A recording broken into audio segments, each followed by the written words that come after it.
Hello friends, welcome to easy recipes by Nargis. இன்றைக்கி நம்ம ஒரு சூப்பரான வெஜிடபிள் குருமா எப்படி பண்ணலான்னு பார்க்க போகிறோம்.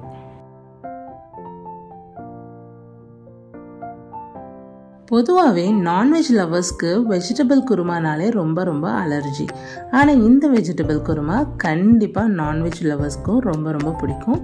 கண்டிப்பாக நீங்கள் எல்லாருமே இது உங்கள் வீட்டில் ட்ரை பண்ணி பாருங்கள். நம்ம இன்னைக்கு குக்கரில் தான் வெஜிடபிள் குருமா பண்ண போகிறோம். முதல்ல ஒரு பெரிய சைஸ் கேரட் வெட்டி வச்சுருக்குறோம், அதை நம்ம சேர்த்துடலாம். 10 போல் பீன்ஸ் கட் பண்ணி வச்சுருக்குறோம், அதையும் சேர்த்துடலாம். ஒரு பெரிய சைஸ் உருளைக்கிழங்கு தொலியை பீல் பண்ணிவிட்டு அதையும் கட் பண்ணி வச்சுருக்குறோம், சேர்த்துடலாம். தேவையான அளவுக்கு பட்டாணி, நான் இன்றைக்கி ஃப்ரெஷ் பட்டாணி தான் சேர்த்துக்க போகிறேன், அதையும் நம்ம சேர்த்துடலாம். அது கூடவே தேவையான அளவுக்கு உப்பும் சேர்த்துக்கோங்க. வெஜிடபிள்ஸ் வேகிறதுக்காக அது முங்குற அளவுக்கு தண்ணி ஊற்றி வேக வச்சுக்கோங்க. இப்போ குக்கர் மூடிடலாம். மீடியம் ஃப்ளேம்லேயும் வச்சு ஒரு ஃபுல் விசில் வரட்டும், அது வரைக்கும் நம்ம வெயிட் பண்ணலாம். விசில் அமரட்டும், அது வரைக்கும் சைடில் நம்ம கிரேவிக்கு எல்லாம் ரெடி பண்ணிடலாம். 1 டேபிள் ஸ்பூன் அளவுக்கு எண்ணெய் ஊற்றிக்கோங்க. எண்ணெய் சூடானதுக்கப்புறம் 2 பிரியாணி இலை, கொஞ்சம் பட்டை, 4 போல் கிராம்பு, 3 ஏலக்காய் எல்லாம் சேர்த்துட்டு லைட்டாக கிளறி விட்டுக்கோங்க. 2 பெரிய சைஸ் பல்லாரி கட் பண்ணி வச்சுருக்குறோம், அதை நம்ம சேர்த்துடலாம்.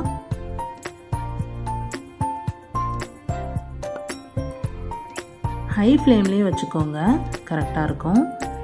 பல்லாரி எல்லாம் உடச்சி விட்டு நல்லா அழகாக கிளறி விட்டுக்கோங்க. கலர் கொஞ்சம் கொஞ்சமாக மாற ஆரம்பிக்குது. லைட்டாக கலர் மாறினோடனே இஞ்சி வெள்ளைப்பூடு சேர்த்துடாதீங்க, இன்னும் கொஞ்சம் கலர் மாறட்டும், அது வரைக்கும் வெயிட் பண்ணுங்கள். இப்போ லைட்டாக ப்ரௌன் கலரில் மாற ஆரம்பிச்சாச்சு. இப்போ 1 டேபிள் ஸ்பூன் அளவுக்கு இஞ்சி வெள்ளைப்பூடு நம்ம சேர்த்துடலாம். 100 இஞ்சி 100 பூடுங்கிற கன்சிஸ்டன்சிலேயே எப்போவுமே இஞ்சி வெள்ளைப்பூடு அரைச்சிக்கோங்க, சூப்பராக இருக்கும். இஞ்சி வெள்ளைப்பூடு லைட்டாக அடிப்பிடிக்க ஆரம்பித்ததுக்கப்புறம் தக்காளி நம்ம சேர்த்துடலாம். நான் இன்றைக்கி 2 பெரிய சைஸ் தக்காளி சேர்த்துருக்குறேன். எப்போவுமே கிரேவி பண்ணும்போது பழுத்த தக்காளியாக நீங்கள் யூஸ் பண்ணிக்கோங்க, ரொம்ப நல்லாயிருக்கும். அது கூடவே 2 மிளகாவும் நம்ம சேர்த்துக்கலாம். நல்லா கிளறி விட்டுக்கோங்க. அடிப்பிடிச்சது தக்காளி சேர்த்ததுக்கப்புறம் அதுவே சரியாயிடும்.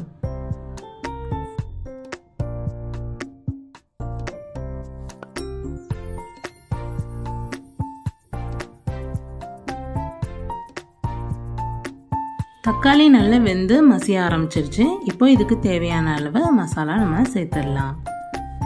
நம்ம இன்னைக்கு 1/2 டேபிள் ஸ்பூன் மஞ்சள் தூள், 1/2 டேபிள் ஸ்பூன் மிளகாய் தூள், 1 டேபிள் ஸ்பூன் காஷ்மீரி மிளகாய் தூள், 1 டேபிள் ஸ்பூன் பெருஞ்சீரகத்தூள், 1 டேபிள் ஸ்பூன் ஜீரகத்தூள், 1 டேபிள் ஸ்பூன் மல்லித்தூள் எல்லாம் நம்ம சேர்த்து கிளறி விட்டுடலாம். மசாலாவை சேர்க்கும் போதே லோ ஃப்ளேமில் வச்சுடுங்க, இல்லைன்னா மசாலா கரைஞ்சிடும்.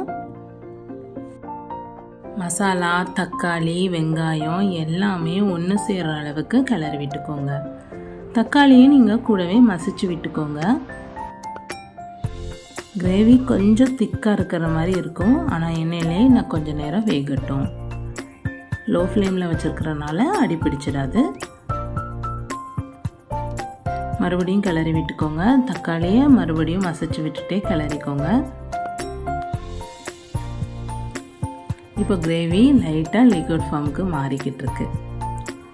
தண்ணி ஊற்றாமல் ஒரு கிரேவிக்கு நம்ம பேஸ்ட் மாதிரி அந்த கிரேவியை ஸ்டார்ட் பண்ணும்போது ஃபைனல் டச் ரொம்ப சூப்பராக இருக்கும்.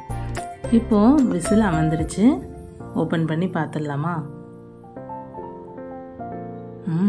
சூப்பர் வாசம் அடிக்குது. ஒன்லி வெஜிடபிள்ஸ், உப்பு மட்டும் போட்டிருக்கோம். வெஜிடபிளோட வாசம் அப்படியே இருக்குது, ரொம்ப சூப்பராக இருக்குது. இந்த மாதிரி குழந்தைங்களுக்கு செஞ்சு கொடுக்கும்போது சூப்பராக இருக்கும்.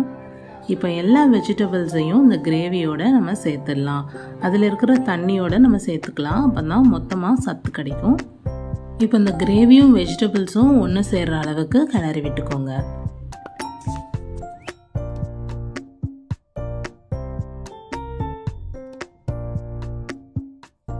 இப்போ உப்பு நம்ம செக் பண்ணி பார்த்துடலாம்.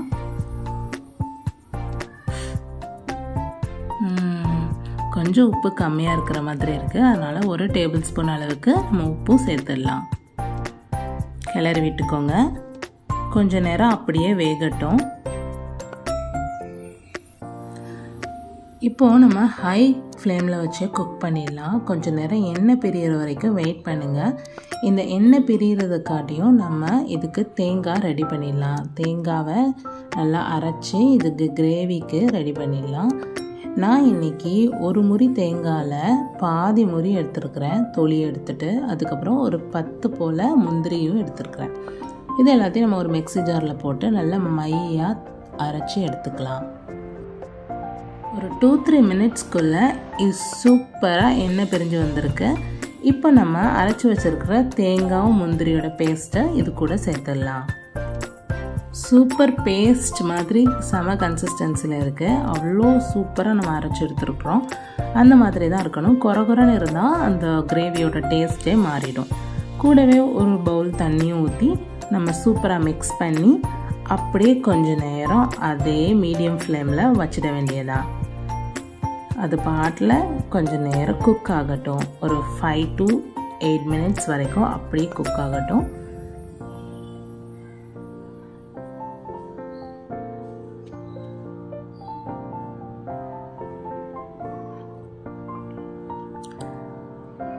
இப்போ கிரேவியை சர்வ் பண்ணக்கூடிய டைம் வந்தாச்சு. கிரேவியோட அரோமாவே ரொம்ப சூப்பராக இருக்குது. இப்போ அதோடைய டேஸ்ட்டை இன்னுமே கொஞ்சம் அதிகரிக்கிறதுக்காக நம்ம கொத்தமல்லியை அதுக்கு மேலே லைட்டாக ஸ்ப்ரெட் பண்ணி கிளறி விட போகிறோம்.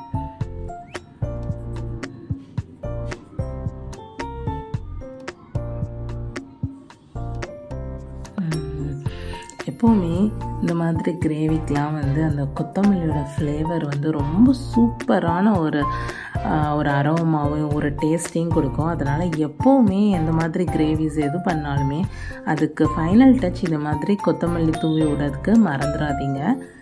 இப்போ நம்ம இதை சர்வ் பண்ணிட வேண்டியதுதான். இது கூடவே நீங்கள் சப்பாத்தி, பூரி, இடியாப்பம், ஆப்பம் இந்த மாதிரி எல்லா விதமான ஃபுட்ஸையும் வச்சு சாப்பிட்லாம். தோசைக்கு கூட இந்த மாதிரி நீங்கள் குருமா வச்சு சாப்பிட்லாம். ரொம்ப சூப்பராக இருக்கும். ரொம்ப ஹெல்தியான ஒரு ரெசிபி. சாப்பிட்டு பார்க்கலாமா? சூப்பராக இருக்குல்ல பார்க்குறதுக்கே.